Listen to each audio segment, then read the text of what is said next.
זהו, עוד הודעות? גלעד, מייקל. זהו, אז אנחנו נעבור ישר להרצאה. דוקטור ארבל ידבר היום על בעיות הצמדות אפיטל, כאבים חוזרים, EBMD, כל הדברים האלה שכולנו פוגשים.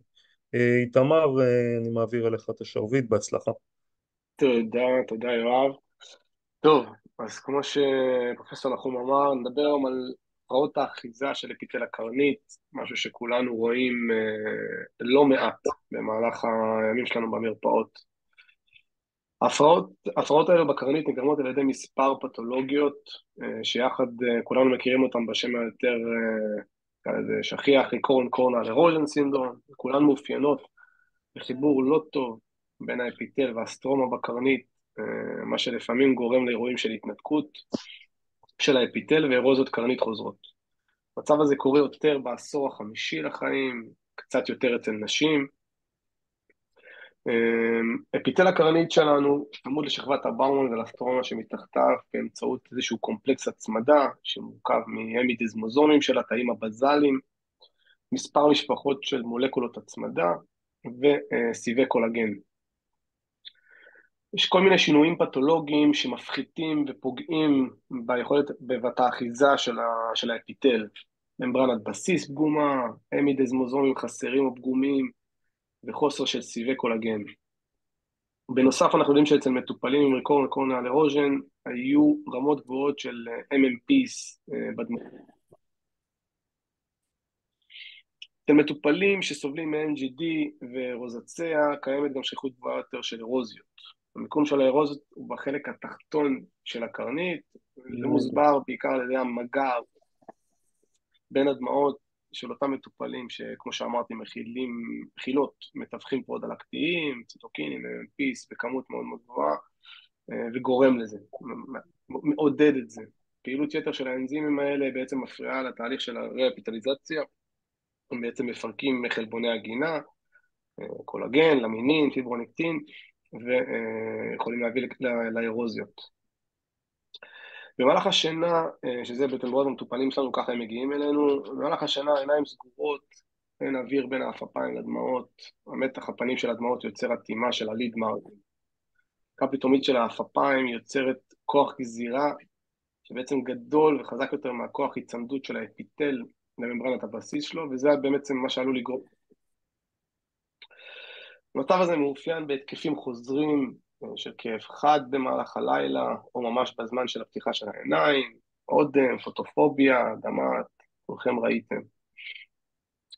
האירוזיות החוזרות בקרנית הן התוצאה הקלינית הסופית של מגוון הפרעות שונות באפיטל ובממברנת הבסיס, למרות שרוב החולים עם recurrent coronary erosion חד צדדי, יופיעו בדרך כלל לאחר היסטוריה של טראומה עם אירוזיה, חשוב גם לקחת בחשבון עוד סיבות.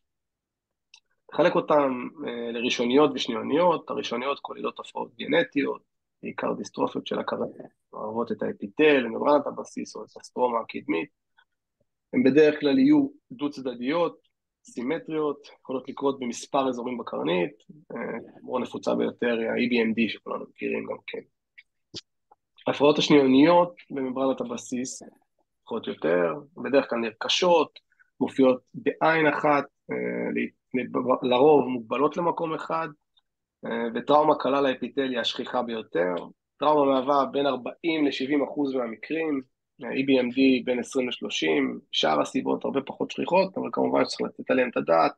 אתם רואים פה עין יבשה כתוצאה משיוגרן למשל, דיברנו על זה בפעם הקודמת, אחרי ניתוחי רפרקציה, אחרי זיהומים בקרנית וכו'.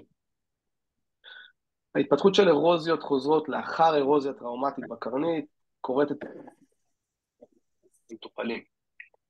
סגירה של פצע בקרנית קורית באופן תקין בשלושה שלבים.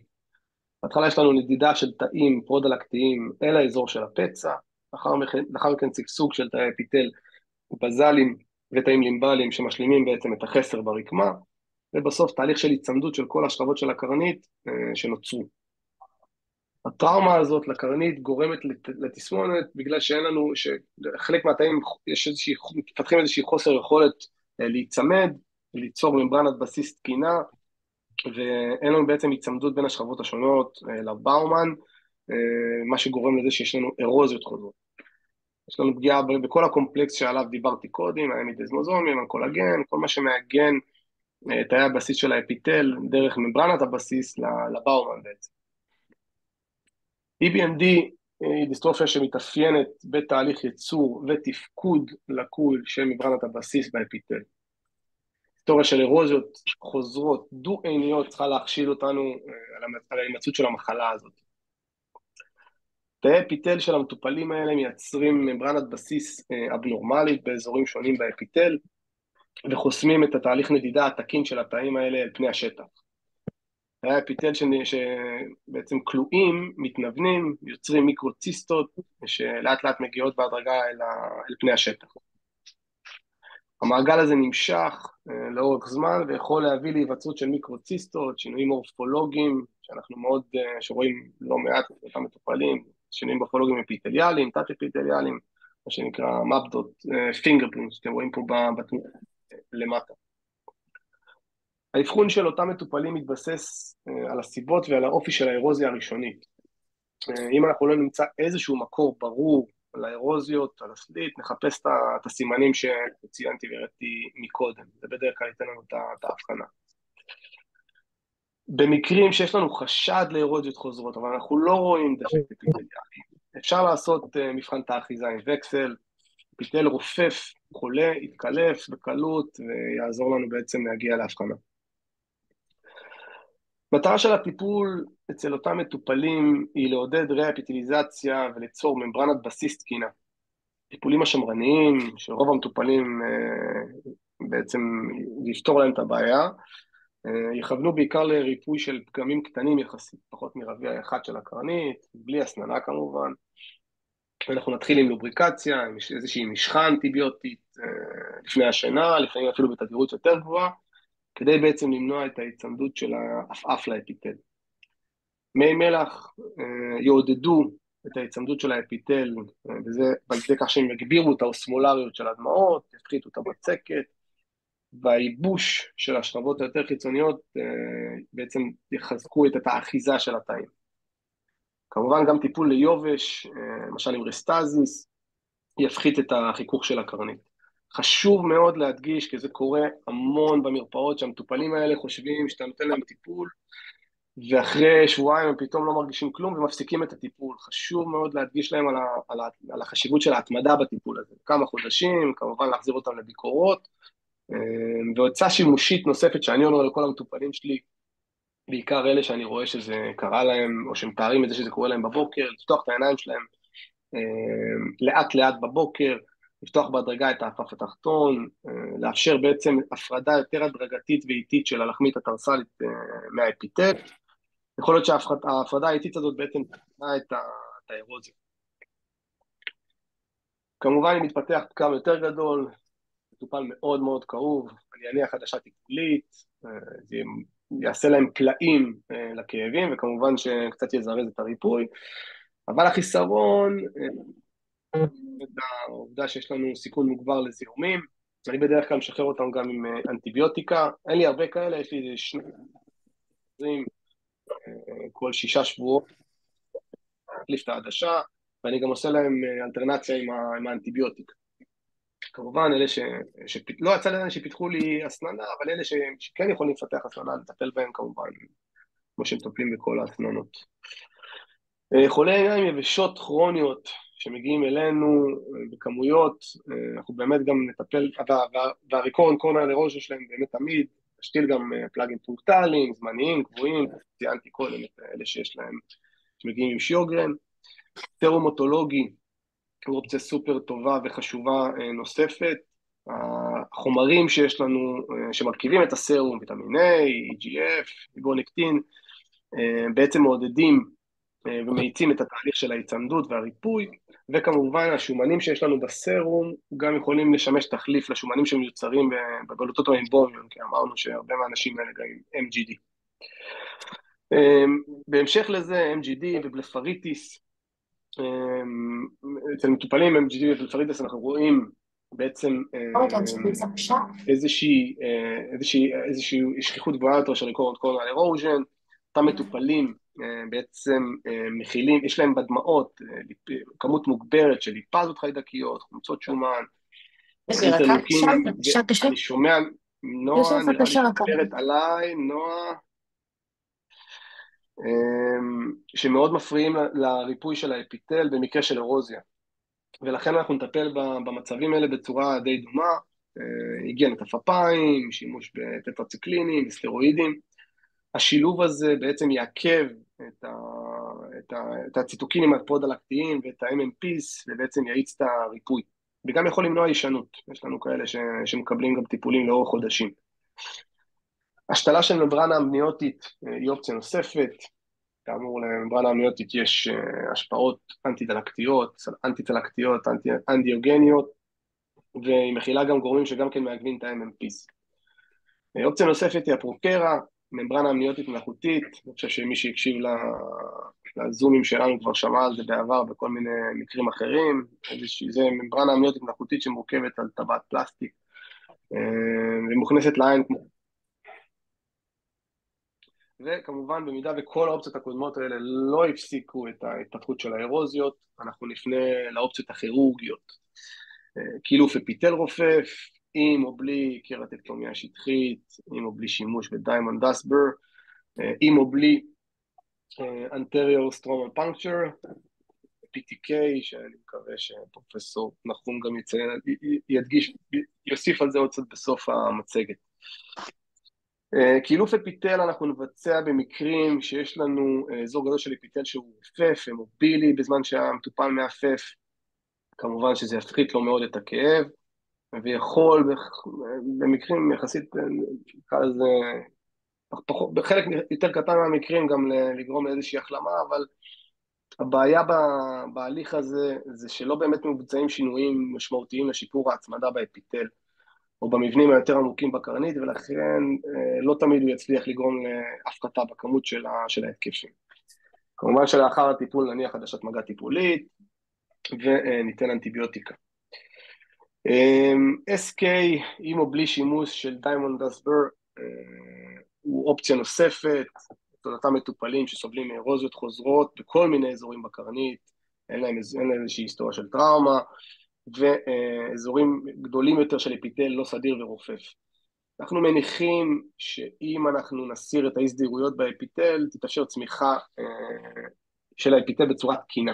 בסרטון הזה ההסרה של האפיטל הייתה עם אלכוהול 20%, חשוב מאוד שהקילוף, אם אנחנו עושים את זה באמת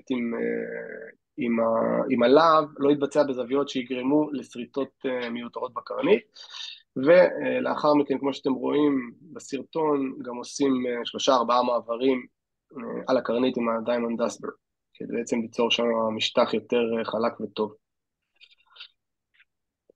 אופציה נוספת, וזה סרטון של פרופסור מימוני שלנו, זה anterior stromal puncture, מתחילים פה עם קילוף של אפיטל, קילוף יכול להיות כמו שאתם רואים פה עם להב, ראיתם מקודם שעשו עם אלכוהול, ניתן גם להשתמש במשולש וקסל אם אנחנו רואים שבאמת האפיטל ממש ממש רופף, כמו שאתם רואים שהוא עשה פה בסוף.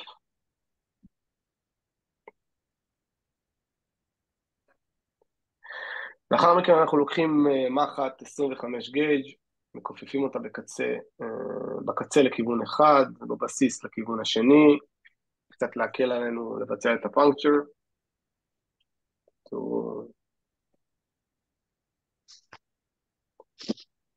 תופחים בעצם בעדינות על הקרנית, אנחנו לא רוצים לגרום לפרפורציה, שומרים על 0.5 מילימטר בין תפיחה לתפיחה, לא עושים בדרך כלל בוויזואל אקסיס, אם עושים משהו אז בטוח שזה יהיה תפיחות לא צפופות,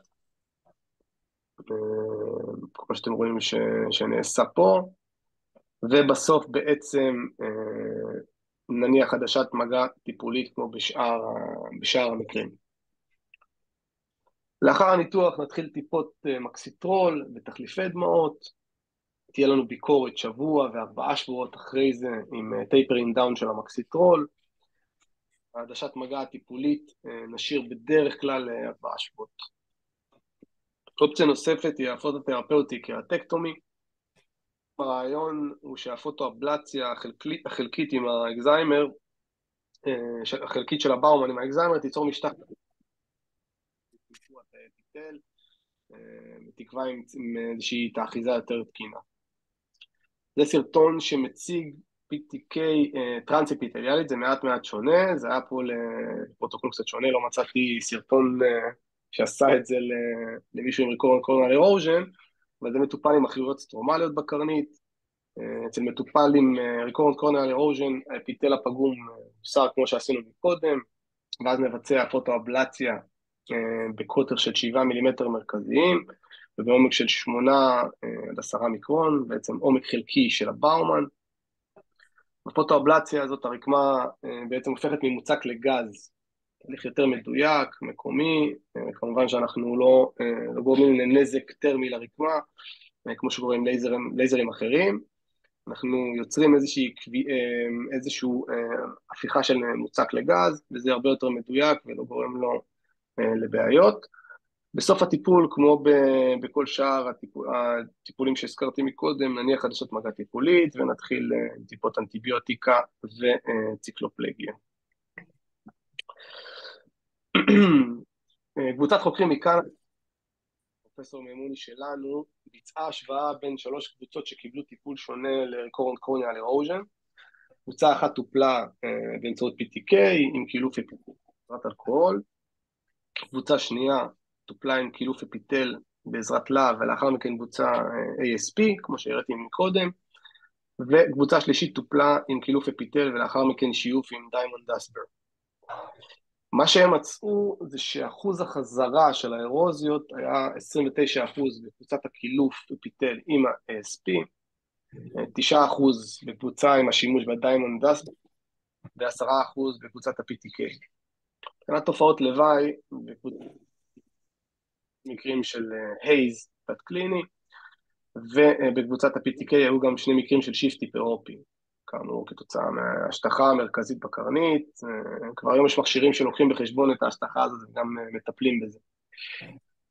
לסיכום, האירוזיות החוזרות הן מתרחשות לרוב לאחר טראומה קלה לאפיטל, אבל הן יכולות לנבוע גם מדיסטרופיות קרנית שונות, הן מתייצגות עם אפיזודות של כאב ומתעוררות, ועלולות לגרום לפגיעה משמעותית באיכות של החיים של אותם מטופלים.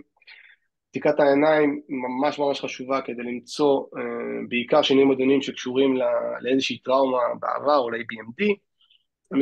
רוב המקרים הם קלים ומגיבים לטיפול השמרני, אפליקציה, חומרים אוסמוטיים, אבל חלק מהמטופלים כן יפתחו איזשהו מהלך יותר מתמשך וחמור יותר, וידרשו גם עם איזושהי התערבות כירורגית, כמו שציינתי, עם ה-ASP וה-PTK. זהו. תודה רבה איתמר, מצגת נהדרת, ונושא מאוד נפוץ, אני חושב הרבה יותר נפוץ מהרבה נושאים שדיברנו עליהם פה בשנתיים האחרונות. אני חושב שאין אף אחד מאיתנו שלא נתקל בחולים האלה. אני רוצה שנייה לעשות לכם קצת סדר מבחינת החיים שלי כרופא, גם מחוץ וגם בתוך הבית חולים, למתי אנחנו פוגשים את המטופלים האלה, ואני אספר לכם קצת על הניסיון שלי ומה אני לפחות ממליץ. אז בוא נתחיל במיון דווקא. במיון מגיע בן אדם פעם ראשונה עם טראומה, עם אבריישן, אוקיי, קיבל איזה ענף, קיבל ציפורן מהילד או הילדה, ואתה רואה אפיטל שהוא מנותק. אז אני ממליץ לא להשאיר אפיטל מנותק בשלב הזה, אלא לנתק את האפיטל עד שמגיעים לאפיטל צמוד. אפיטל בריא הוא אפיטל צמוד שצמוד טוב, כלומר אתם תגיעו לזה, וכל מי שהיה תורן במיון אתה מקלף, ואתה יכול להיות שתגיע אפילו לאירוזיה מלאה, אבל זה לא משנה. אם אתה מגיע לאפיטל צמוד, אני לא מכיר עבודות על זה, אבל ההיגיון הישר אומר שאתה משפר את הסיכוי של הבן אדם לא לסבול מריקרנט אירוז'ן אחרי זה, ולאפשר צמיחה של האפיטל הצמוד ובצורה שהוא יישאר צמוד.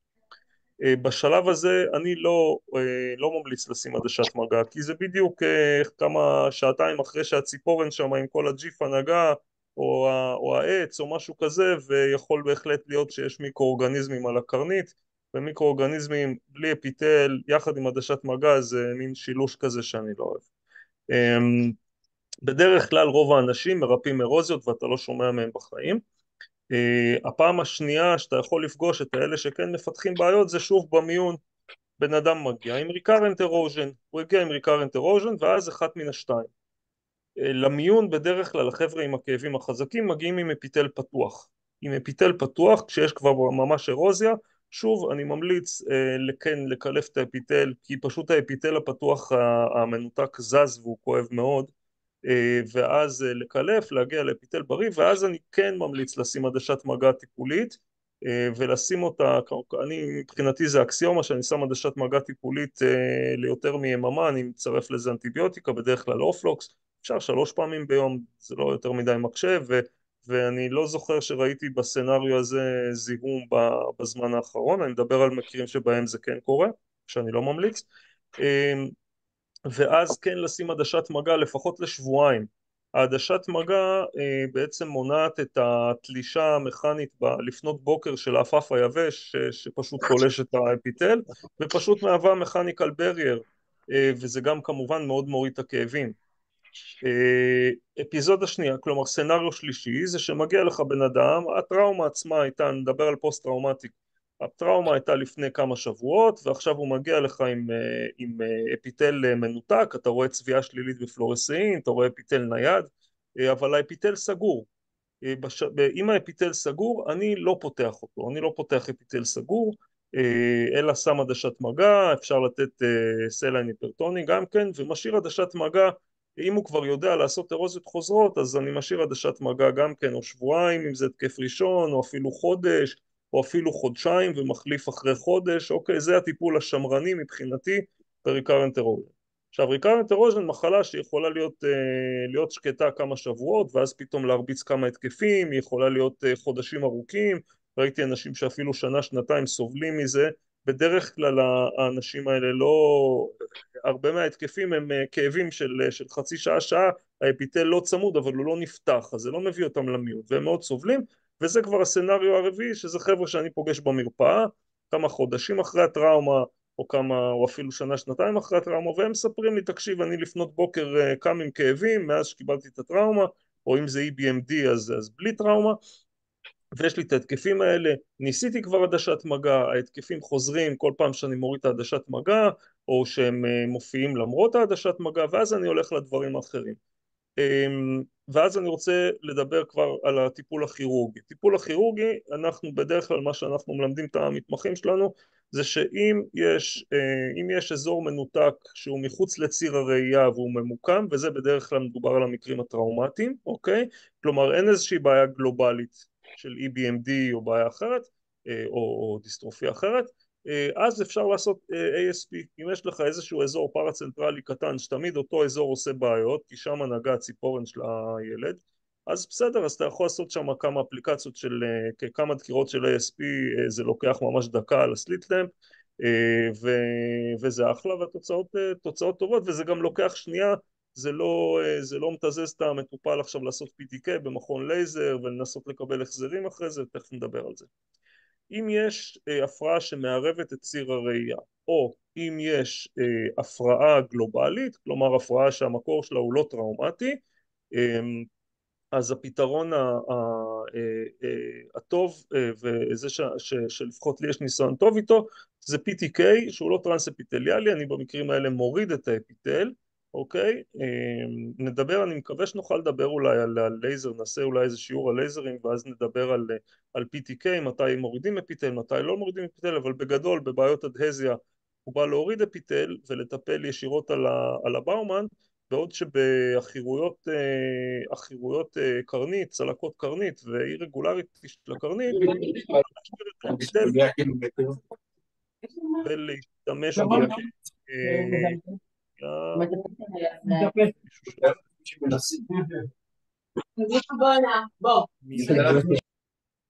זהו. בעוד שכשיש אתה רוצה PTK בשביל לעשות רגולריזציה של פני השטח או להיפטר מצלקות, אז אתה לא מקלף את האפיטל כי אתה רוצה להשתמש בו כמאסקינג אייג'נט, אוקיי? כי אתה, אבל נדבר על זה בפעם אחרת. PTK עושים באמת בשטח מאוד רחב, זה לוקח ממש כמה שניות, באמת מורידים 8 מיקרון, זה על הכיפאק, זה מספיק, אתה תכף נדבר על חזרות, אתה רוצה שיהיה לך גם קרנית שתישאר לך לחזרות, ויש חזרות, ואתה גם לא רוצה לעשות יותר מדי אבלציה, כי אתה יכול לקבל היפרופיק שיפט, כמו שאמר דוקטור ארבל. PTK, אז אני רוצה להפריד מתי PTK עובד יותר טוב, מתי PTK עובד פחות טוב. PTK במקרים הפוסט-טראומטיים עובד נהדר, באמת עובד נהדר, גם בספרות אני חושב סביב 95% פתרון, קיור של הבעיה, והבעיה לא חוזרת. כי בסופו של דבר אתה יוצר, אתה עושה איזושהי צלקת בבאומן, אני לא שם מיטומיצין אחרי PTK בשונה מ-PRK, כי אני רוצה קצת הצטלקות, ואז ההצטלקות הזאת עוזרת, תורמת שם על האדהזיה, והבעיה בדרך כלל לא חוזרת. מתי הבעיה כן יכולה לחזור? כשיש לך בעיה גלובלית, אתה בסופו של דבר לוקח קרנית נגיד עם EBMD, אוקיי?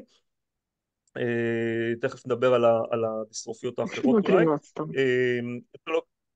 אתה לוקח קרנית עם EBMD ואתה עושה לה נגיד, אפילו אם אתה עושה 8.5 מילימטר, שזה הרבה בשביל PTK, אתה מגלח את כל האפיטל, מגלח את הבאומן, אחרי, הבן אדם יש לו הקלה משמעותית, אחרי כמה חודשים עוד פעם מתחילות האירוזיות, כי המחלה נמשכת, לא פתרת כלום, לא שינית לו את הגנום.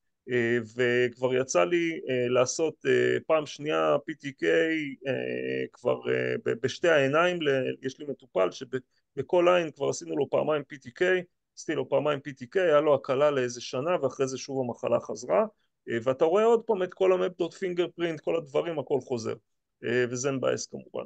עכשיו אצל בן אדם כזה אתה כבר לא רוצה להמשיך עוד פעם ועוד פעם, אז באמת אתה עושה את כל הדברים שאתה חושב שיכולים לתמוך, טיפול ב-MGD וטיפול בדריי איי אם יש וכל הדברים האלה שאיתמר הזכיר קודם, וכשאין שום ברירה, וזה מה שהיה עם הפציינט הזה, אז פשוט כשיש לו התקפים הוא כבר לימדתי אותו והוא שם לעצמו עדשה טיפולית לכמה ימים, ואחרי זה כשהוא מרגיש יותר טוב הוא מוריד אותה והוא מבין שזה חלק מהחיים שלו. אני מהתייעצות שעשיתי לא שמעתי פתרונות יותר אינטליגנטיים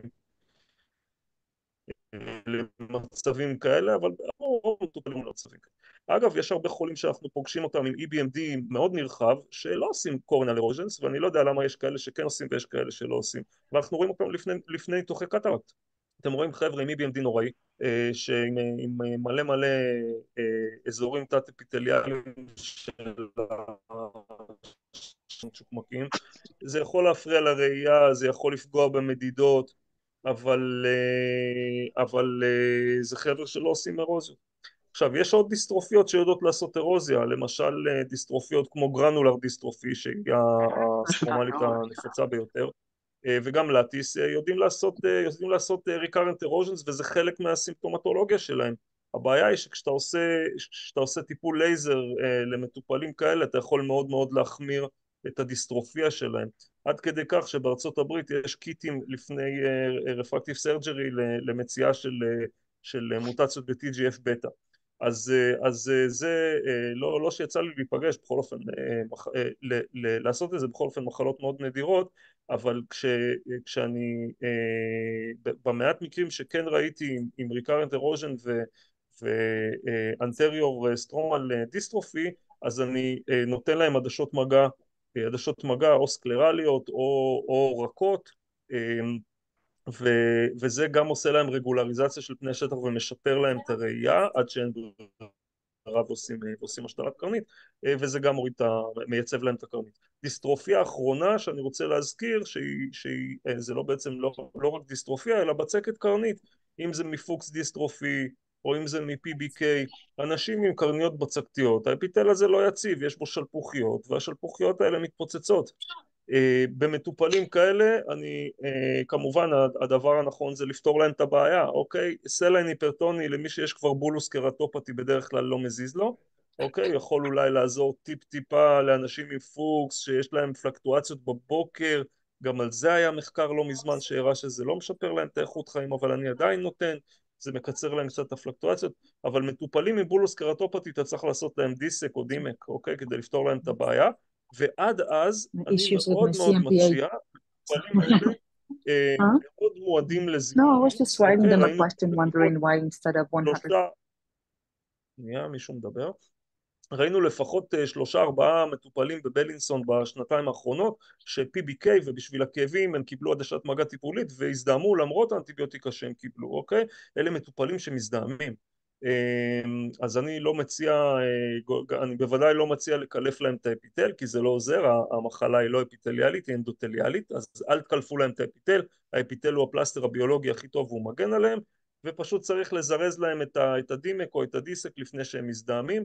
אם יש מטופלים שעושים בולות שמתפוצצות, אני נותן להם לכל הפחות משחת טוברקס לפני השינה כדי למנוע זיהומים, כי זה חבר'ה שמזדהמים, זה אחד מהסיבוכים שאנחנו רואים, ואז במקום לעשות דיסק נחמד אתה מטפל כבר בקרטיטיס קשה, ולפעמים אתה צריך לעשות PKP, שזה באמת טרגדיה נוראה שבן אדם מזדהם בזמן שהוא מחכה להשתלה. אז אנחנו מקדמים בתור את המטופלים האלה. אני חושב שזהו, שנגמרו לי הדברים האינטליגנטיים להגיד על כל מה שדוקטור ארבל אמר. זה די מסכם את כל הסצנריוס שאני יכול לחשוב עליהם. דבר אחרון שאני אומר למטופלים הטריים, בוא נגיד ככה, זה שהמחלה היא בדרך כלל, זה בדרך כלל מסתדר, לטראומטיים לפחות, בדרך כלל זה מסתדר וזה יכול להיות שקט, והם שואלים אותי, אוקיי, אז מתי אני צריך לעשות, מתי אני יודע שאני צריך לעשות PTK? נגיד אתה כבר חצי שנה אחרי הטראומה, ועדיין פעם בכמה שבועות יש לך אירוזיה, לא אירוזיה, יש לך קצת התנתקות וכואב לך בבקרים, ואחרי חצי שעה זה עובר, אבל כבר כמה חודשים לא היית במיון, אז שוב זה תלוי, אני אומר תקשיב, אם יש מגמת שיפור וההתקפים הולכים ומתרחקים ואתה לא מגיע למיון עם אירוזיות כאוב וזה לא הורס לך את החיים, אז תחכה. ואם יש מטופלים, יש את הקבוצה האחרת של מטופלים שזה הורס להם את החיים, שהם מגיעים אליך כבר בוכים כי הם כבר פעם שלישית במיון בשלושה חודשים האחרונים והם כל בוקר עם הכאבים, חבר'ה כאלה אתה הולך ועושה להם PTK בלי הרבה חוכמות, ושתדעו שחלק גדול מהמטופלים מקבלים החזר על ה-PTK, זה גם לא ניתוח מאוד יקר, עושים אותו במכוני הלייזר שונים, ומקבלים החזר כי אתה צריך לציין, זה לא ניתוח להסרת משקפיים, זה ניתוח שיקומי. מקבלים החזר ובצדק, ואני שמח מאוד שיש לנו את הכלי הזה לעזור למטופלים האלה שהם מאוד מאוד סובלים. סיפרתי קודם לפני המצגת שיש לי ניסיון אישי עם זה, אשתי בנתה מובייל חמוד כזה מעץ לבת שלנו כשהיא נולדה, ויום אחד קמה בלי משקפיים ועשתה לעצמה אחלה אירוזיה של חצי קרנית עם העץ. אני נורא נבהלתי, חשבתי שתעשה חס וחלילה קרטיטיס פטרייתית או משהו כזה, אבל היא עשתה recurrent erosion והייתה איזה כמה חודשים טובים עם עדשות מגע, נוגדי כאבים, ובאמת הייתה די אומללה, וזה פשוט עבר. זהו, נשמח לשאלות. אני רוצה לשאול שאלה. קודם כל אתה מזכיר וגם איתמר הראה את התמונה של הטוברקס כאנטיביוטיקת בחירה. אני רוצה להבין למה. אנחנו לפחות עוד בתקופה שאני התמחיתי לפני יותר מדי שנים, דיברנו על טוברמיצין כחומר שהוא טוקסי לקרנית מצד אחד, מצד שני בוא נאמר הפורטרט האנטיביוטי שלו, של המיקרוביום שהוא פוגע בו, הוא יותר של גרם נגטיביים. למה אנחנו משתמשים בו לקרנית? כי אין לה סיגרית רואה אבל אתה יכול להשתמש בסינטו. אפשר, הבעיה היא בסיטו שבערך 15% מהאוכלוסייה מגיעים חזרה עם עפף נפוח מהאלרגיות שלהם. אני לא רשמתי סינטו הרבה שנים. טוברקס, אני גם כן לא אוהב טוברקס, וזה בדרך כלל הדבר הראשון שאני מפסיק למטופלים, אבל הוא כחומר שיחה, כלובריקנט טוב, הוא נעים לרוב האנשים.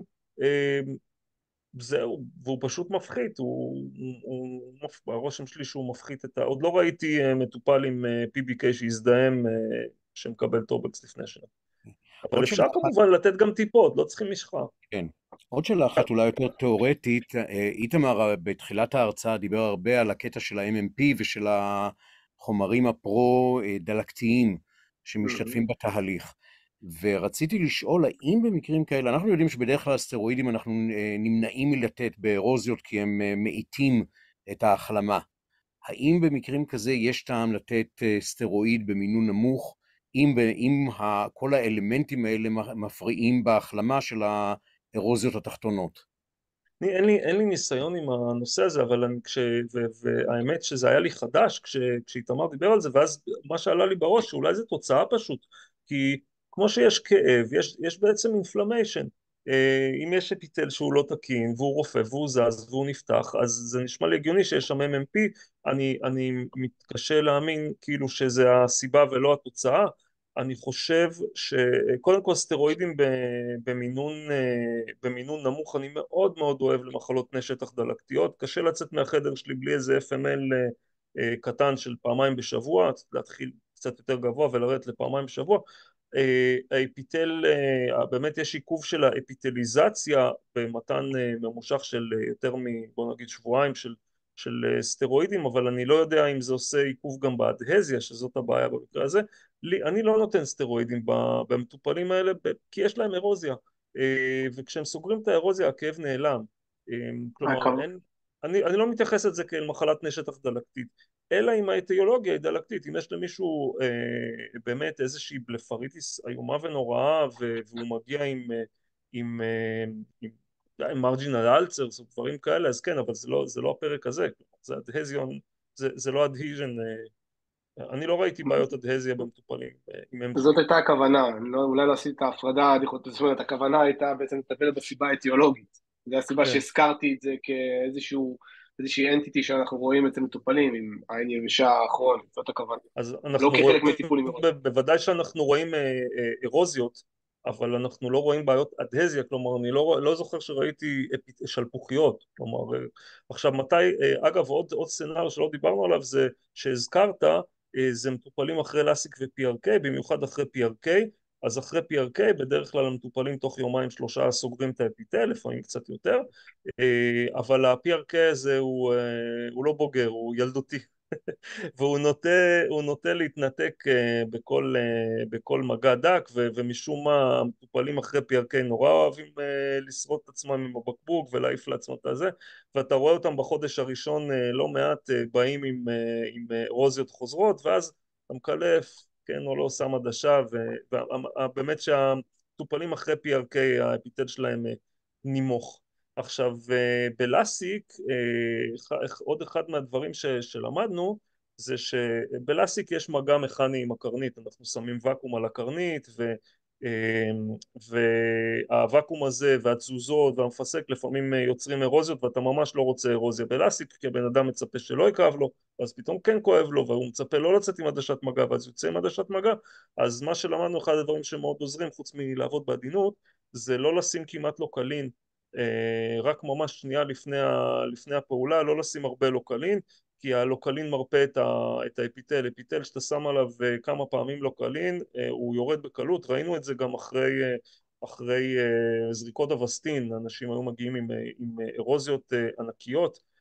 כשאתה מוריד את הכמות של הדברים שאתה שם בעין, האפיטל נצמד יותר. אפיטל רטוב ובצקתין נצמד פחות טוב מאפיטל שכמה שפחות להציק לאפיטל. בקיצור, לא להעליב אפיטל. עוד שאלות? תודה, אני חושב שהנקודה האחרונה ללוקלין שווה את הכל בכל מקרה. כן, כמה שפחות, אתה שם לוקלין, 2 טיפות ואתה יכול לעשות אחלה PRK, אחלה לסיק, באמת, יש לנו המון מזל שיש לנו את הלוקלין. לפעמים זה לא לטובתנו, אבל לרוב הוא באמת במקצוע נהדר שאתה יכול להרדים מישהו טיפה לרבע שעה. כן. בדיוק עד שהוא יוצא מהחניון אחרי הניתוח. סליחה על הציניות. אוקיי, אם ככה, אז אם אין עוד שאלות, אתם מוזמנים כמובן לכתוב שאלות גם בקבוצה, ולהזמין חברים שעוד לא איתנו לקבוצה. איתמר, שוב המון תודה על המצגת, ותודה לכם שהקשבתם, למרות שיש משחק של מכבי, נקווה שנצטרך הפעם. אני אגיד לכם לילה טוב לכולם, תמשיכו להפנות ביי, להתראות, לילה טוב. לילה טוב, תודה. ביי חבר'ה, לילה טוב, נשתמע ושיהיו בשורות טובות לכולם.